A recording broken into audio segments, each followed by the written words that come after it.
Hello, welcome back everyone to Pencils and Lipstick. This is episode 191 of the podcast. And today we're going to be talking about ways that you can get rid of writer's block, or at least try to overcome it. I have quite a few points and quite a few things that you can try that I think you'll probably find at least one or two that will work for you. Writer's block can be a real pain for a writer. And it was sent to me as an email.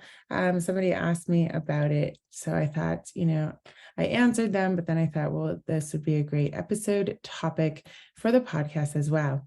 Before we go into the podcast, I want to just let you know that we are going to be streamlining the podcast process quite a bit. We're going to be focusing more on the video type. I know that's not necessarily a podcast. I guess that people have so many little definitions for things. So we are over on YouTube. In case you didn't know, we are putting out little shorts on social media or even on TikTok, although I'm not as consistent with that over on TikTok as I should be, but we are going to keep trying, right? This is what we do. So as far as audio goes, we will still be on the same platforms as before. You will just not get the musical intro as you do right now. But it's just one of those things that we have to do. The podcast is awesome. I really love it, but it is a money spender, not a money maker. So when that's all right. We got things like that in our lives. I enjoy doing it. I will still be having interviews. It will just be a little bit more streamlined, and yeah. So hopefully the sound will, not drop off too much. I got some different things. I will be the one doing it at this point. Laura has been lovely as a replacement. It's honestly just money. So we're just going to be streamlining a bit. So if you like watching videos, you can find us over on YouTube. In fact, you can find me sitting in Spain right now in a rather bland room because I don't want to show you the mess behind me. So there's nothing interesting to see.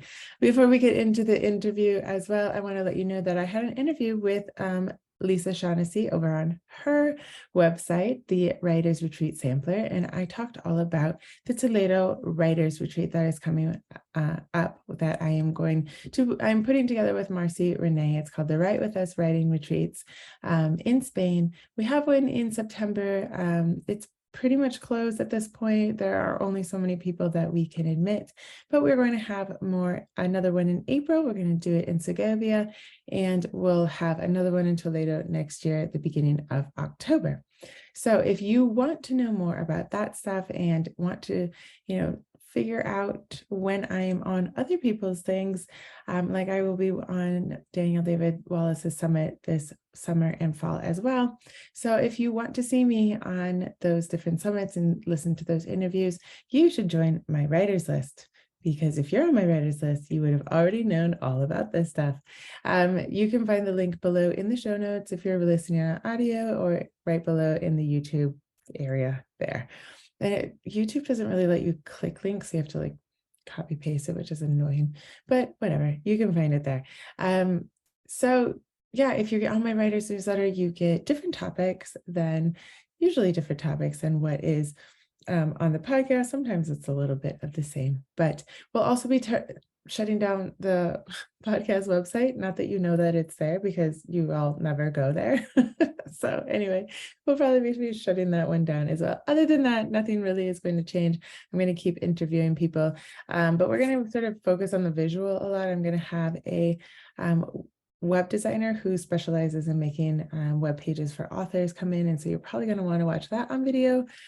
Although I'm sure the audio will be helpful as well. But we will stay on the podcast platform. So if you are on an app listening to this right now, please subscribe. You'll still get, every Monday it will just automatically download for you. If you could review the podcast, that would be awesome. We had a couple new reviews come in, which is just fun to see. And if you guys want to be interviewed on the show, if you think you would be a good fit, I just want to go over a couple of the I'm thinking in Spanish right now, the guidelines, I guess, that we go for this show, especially as we're finishing up the 4th year within a month and a half or so, and we're going into the 5th year. So if you are an author and you think you want to talk about your books, for this show, for Pencils and Lipstick, you have to have published at least 3 books. There are other podcasts, other video interviews where you can go to, and if you need help trying to find them, I can help you try to find them. Emma Desi has one called Turning Readers into Writers. It's a YouTube interview place, but I'm not so much focused on the beginning, and I know that we're all really excited with our first book, which I think is great. It's just that this is really focused on the craft of writing and publishing and marketing, and you don't really know all those things with the first book, right? Now, I think the only exception to that would be if you like just blow it out of the water with your first book, like you just do everything perfectly and just amazingly well. Maybe you're like a marketing genius and you want to come on and share how you did that. I would probably consider that for sure. So you could get a hold of me at writeyourlife@caldwell.com. If you are somebody who does something, a service, or has created a product for writers to make writers' lives easier, whether it's a software or a product or a course, you have a higher chance of getting on than a writer who's just published one book. So that's kind of a weird, vague guideline, I guess. And honestly, even with the 3 books, I sort of put that as a guideline there. It's really about authors who want to come in and talk about sort of their journey, their process in the journey, and the successes that they have found, right? So you might be a little bit confused if you've been listening for a long time. In the first couple of years, I did bring on people who had just written one book, but we are sort of shifting that a bit. I really want to give people new things to hear about. A lot of indie authors need to learn about marketing and selling. And so we definitely want to hear from you if you are just like blowing it out of the water on ads or marketing in a different way or anything like that. That we definitely want to hear about. And just in general, that usually comes with the more books published, right? But again, if you're like doing an amazing job with one book, hit me up. We'll see. We can talk. We can always talk. And even if I say no, it doesn't mean that we can't be friends, right? So let's get into, breaking down writer's block. I think this is a great topic to talk about in the summertime when we're sort of inundated with family and friends and traveling and going to the pool every day or taking your kids to the park or just kids at home all the time. And your mind's probably just going a million miles a minute. So writer's block can definitely happen. It can happen a lot of times when you've been away from your work for a while, which can happen in the summer, right? Or it can happen when you've really pushed yourself to work a lot and you just haven't given yourself time to think of the whole story, or it can just happen just out of the blue, right? So the first thing that I want to say is if writer's block happens, take a break. And I have talked about this in so many different interviews in so many different ways, but walking is an awesome thing for you to do. Like, it is scientifically proven that walking is great for your brain, and not only your brain, but your creative brain. Some of the most creative people in the world were walkers, and they would solve their problems while walking. One of my favorite books in the world is Rest by, Alex Sejong Won, I think that is, but I think I'm also might be getting that wrong. Let's look this up. It is the best book ever because it talks about walking and resting and how you can stimulate your creative brain so that you can finish your work. All right, it is Rest, Why You Get More Done When You Work Less by Alex Sejong Kim Peng. That is really hard for me to say. I'm very sorry if I didn't pronounce that correctly. I will have the link in the show notes. How's that? Rest, Why You Get More Done When You Work Less. You can find that on Amazon. It's an amazing book. So take a break, take a walk. If you are writing and you're in front of your computer and you're like, no, Kat, I don't want to get up and take a walk. I just sat down. I just told my family to leave me alone, and yet I still don't know what to write. All right, fine. Be stubborn. All right, so jump ahead in your story. one of my favorite things, and in fact, one I just told a writer this past week, is jump ahead. He was stuck in his story. He sort of had like all these characters coming in and had their backstory, lining up, and then he just got stuck. And I said, jump ahead to either the climax or the ending. And not only that, but write it 2 or 3 times in a different way, whether it's a different point of view, whether it's from, using a different character to do things, or just completely different.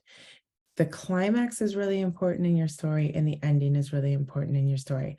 So if you are stuck wherever you are, jump ahead, write out the climax or write out the ending, but write it in 2 to 3 separate ways. And give yourself the freedom that doesn't have to end up being the climax or the ending. Like, for real. Now, I have done this before, and I found an amazing ending for my book, Crossing Zamora.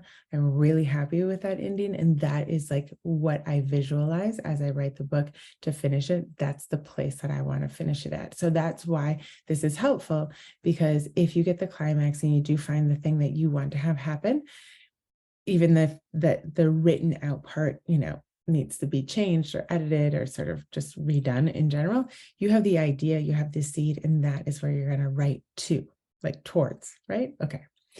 Number 3, pretend you've never read your work before. I've never done this before, but I saw it, I think on masterclass.com or something like that. And I just thought it was interesting. I think this would be a really difficult thing to do for certain brains, like my brain. I'm not sure I could trick myself into thinking, but like if you print it out, or if you make even your draft into an ebook and send it to your Kindle, a lot of authors do that. And that way, you can sort of read through it. I feel like the Kindle would work better, because you can almost trick your brain into thinking that you're reading another book. And, then you just sort of allow yourself to get immersed in the story, and you'll probably find like, oh, what's going to happen next? You know how you always sort of try to jump ahead of the characters of the books you're reading? So I think that's the idea behind this. All right, number 4 is write something else. Just go on and write something else. Not everyone agrees with this idea. I always have a couple things in the works, and I wouldn't necessarily say start a new novel, but write a short story, write a poem, write a flash fiction, pick out, a random photo and try to make up a story about it.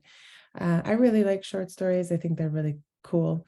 You can practice your story craft with short stories, hitting, all the points that you need to hit. So yeah, write a short story. It doesn't have to be fiction. Like, write a memory about your childhood and see if you can make it into a short story that has a climax and an ending. And then it's something fun to share with your readers, right?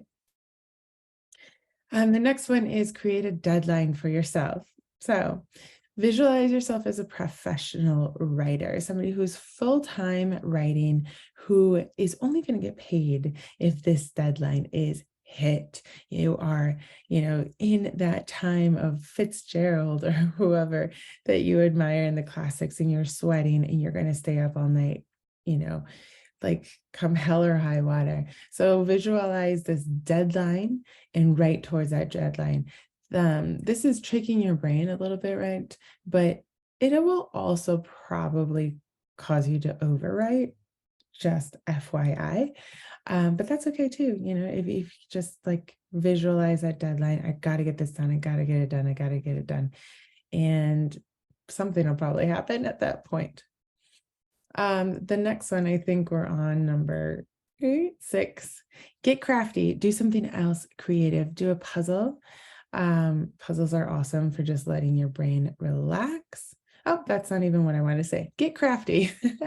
Get out your paint, your glue, and draw out your characters or your plot map, or make a diagram of the relationships in your book, but not with words. Do it with, stickers and glitter and markers and crayons, and have fun and allow yourself to be immersed in that. And you'll probably find that you're just sort of going along with the story in a whole different way at that point. The next one is do something that requires no real quote unquote thinking. And I have puzzle in this one, or even more mundane, shower or clean your kitchen or fold your clothes. Now, puzzle, I think, is in this, although all you puzzlers are going to get mad that I call that mundane, but really just like shuts down your brain, right? Like you're so focused on finding that same blue that turns out it's not the same blue because it's shadowed, and the way that the puzzle is cut, it doesn't look the same. You're so focused on something else that you're kind of shutting down that like pressure in your head to figure out the story. Showering, cleaning up, folding clothes, that's also kind of the same thing. You're focused on something else. And a lot of times you will get ideas that will just come to you all of a sudden. And you're like, that's so easy. You just needed to like shut down that other part of the brain. Another idea is to free write for 30 minutes, or try writing, sort of free writing with a writing prompt. This is a really good way to just find a different thing to write about, right? So we kind of talked about this with writing something else, but if you're so stuck that you can't even find an idea for a short story, just free write. Find some prompts. There's tons of prompts out there. Storyaday.org has lots and lots of prompts.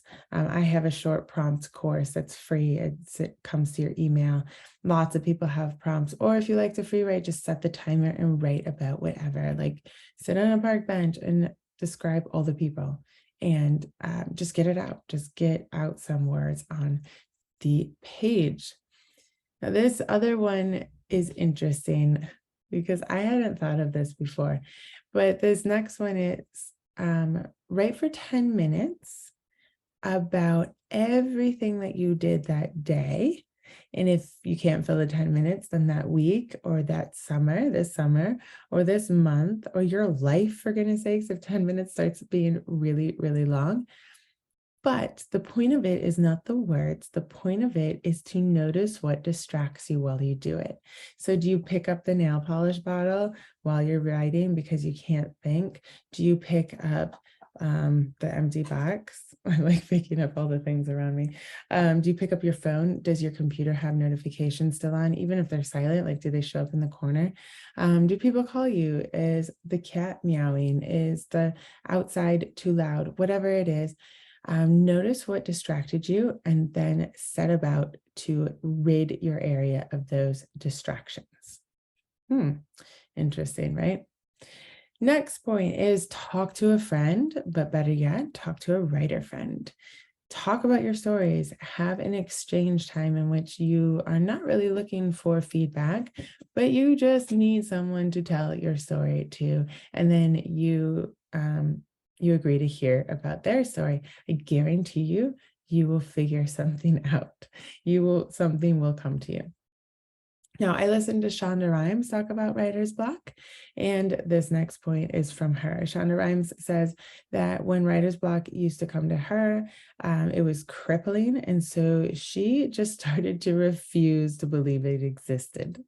Like, she literally told herself over and over again, writer's block does not exist, so it's impossible that you have it right now. I know that's kind of crazy, right? But she claims that it works. She also says that she starts writing something else. So my point above is like stamped and approved by Shonda Rhimes. I mean, what else could be better than that? So yeah, trick yourself into believing that writer's block doesn't exist. And so you are not blocked. You are a writer and you're going to keep going. Now, this next one, try dictating. That's kind of like talking to a friend, but dictating, as many of you probably have heard me say, I like taking walks now since I can't run, and just talking through my characters, or talking from the point of view of a different character that's the book's not in their point of view, and just sort of, I don't know, say like, what would she say? What did she do after that scene? And just sort of dictating it out. And it's interesting because it's not a dictation in the sense that I expect it to, go word for word back onto Scrivener. It's a dictation of just like rehashing the characters, or again picking them up, maybe where the eyes of a different character, and just sort of having fun with it. Writing that out might feel like work, whereas dictating it while I'm getting some exercise just feels like more fun. So, my next point is to just sit down and write, even if it's crap. And anyone who likes to be very concise in writing isn't going to like that point. I'm an overwriter, as you know, and I am trying to not be an overwriter, but there are times where you just need to write, even if it's crap. Like, I don't know how many days in my life where I force myself, especially during the school year, not in the summer, to write 5 times a week. And a lot of times it's crap, y'all. Like, really, it it gets thrown out, but it's just writing. You're still putting words on there. You're still trying to figure something out. And there's always something that comes out of it. And so set a time of day and stick to it and write, even if it's crap. And I can't even tell you how many quotes there are from writers on the internet who are like, a writer is somebody who sits down and writes, whether it's crap or not.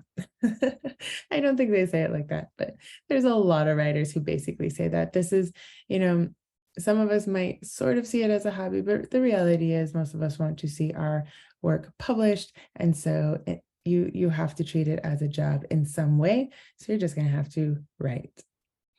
But really, if writer's block is really, really, really bothering you, sit in a comfy chair and read a book. Like, not on the craft of writing. Read a book that will just take you away. Whatever your favorite genre is, pick it up. Maybe you're rereading a book that you love. Maybe it's that book that you just really, we're going to use as a victory book for having finished your manuscript. Just pick it up and read it and give yourself a break and have some fun. You can also change the music that you listen to while writing. And if you don't listen to music, you can add music to your area while you're writing. I don't listen to music. I know Carissa Andrews listens to it's not even music. It's like a monotone tone. You could try that as well. But yeah, change it up. Either change the music or add music, or maybe shut off the music. Something that could be fun instead of picking up a book is watch a fun film. I especially love finding short films that people have made, especially I think they win like the Cannes Festival short films. Some people are super creative at these short, tiny films, and just enjoying somebody else's creativity can really get your brain moving, and you just like, oh, that's so awesome. I want to write a story like that too. Get up from your desk. Even if you are the person who's like, no, this is my time to write. Okay, fine. Get up from your desk. Don't let anybody, make eye contact with you, and go get something to drink. Get an elixir to drink, like maybe a cayenne pepper, lemon, honey elixir. It'll wake you up. I also like coffee or a tea. Get something cozy, close your eyes, sort of run around, whatever, and go back to your desk. Other than that, if you really, you don't have to be at your desk, or even if you're in your office, you could do this too. You could exercise or you can meditate. So I'm crap at meditation, but I'm trying. So we can all try meditating. There's a couple different YouTube videos that are free that help you meditate. Exercise, like do some jumpy jacks, push-ups, high knees, I don't know, work on that core, it's something that will sort of like move your hormones around, get your energy level up, and that will probably shift your brain thinking a little bit more. Also, last point, and this is a shout out to all the writers out there, whether you are writing blocked or not, eat something nutritious. Yes, eat something nutritious. Your brain needs to be fed by nutrients. And I know when we are frustrated with ourselves, or we are just anxious as humans, many, many, many of us reach for the salty crappy snack or the sugary crappy snack. I am just as guilty as anybody else, but realize that your brain, your creative brain, and your body need nutrients. And so get up and eat something nutritious, even if it's like avocado toast or tomato toast. Like, we're half Spanish in our family, so a slice of toast with some olive oil and slices of tomatoes with a little pinch of salt is probably the best thing ever in the whole world. I'm telling you, do it. If you want something sweeter, cut up some fruit, even add a little bit of whipped cream to it, maybe, or some Greek yogurt. Eat something nutritious, add some pumpkin seeds, or some pecan nuts, maybe. Feed your brain, feed your body, right? So these are all my ideas for helping you break writer's block. I hope that you can find one of them and that they work, one of them works for you. If the first one doesn't work, try the next one.